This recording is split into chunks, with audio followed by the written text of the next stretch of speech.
À l'occasion de la sortie de Rien à déclarer, le Nord-Éclair Belgique et le Nord-Éclair France ont organisé une rencontre transfrontalière à l'ERS Nord. De nombreux frontaliers s'étaient donné rendez-vous au Café de la Douane pour se remémorer les anecdotes et l'ambiance spéciale qui régnait au poste de douane. Superbe initiative aujourd'hui. Qu'est-ce qui vous a appris d'organiser ça? À vrai dire, en fait, quand est sorti le film Rien à déclarer, quand le buzz a commencé à se faire autour de Rien à déclarer, on s'est rendu compte que Français et Belges vraiment s'adoraient, quoi.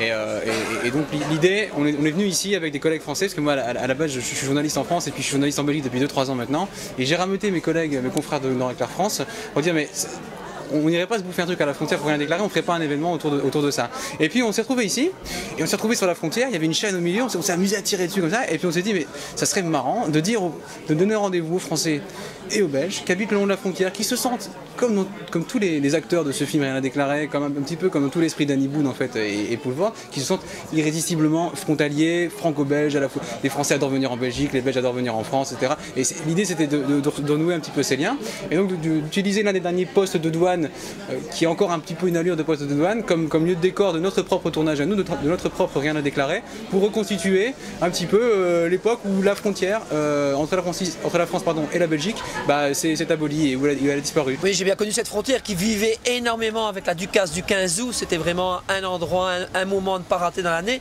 Et surtout, j'accompagnais mon grand-père qui était satcheux le long du canal. Et cet endroit était particulièrement convivial.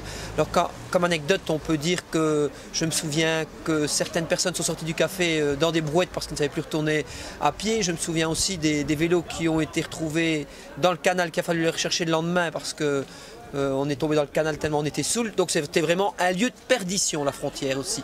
Aussi un lieu très sérieux parce que les douaniers n'étaient pas toujours des plus sympathiques. J'ai habité chez mes grands-parents, mon vrai grand-père paternel, Eric, qui est décédé, ils habitaient là. Donc j'ai passé toute ma frontière et on passait ici à pied et on allait dans la rue là-bas parce que ma tante Marie-Louise, qui vit encore, enfin la tante à mon papa, habitait dans la rue là. Donc ce passage à pied ici, on l'a fait petit garçon, en vélo. Je me rappelle, on faisait le tour de France, on faisait des courses entre gamins en vélo ici. C'est la première galipette quoi.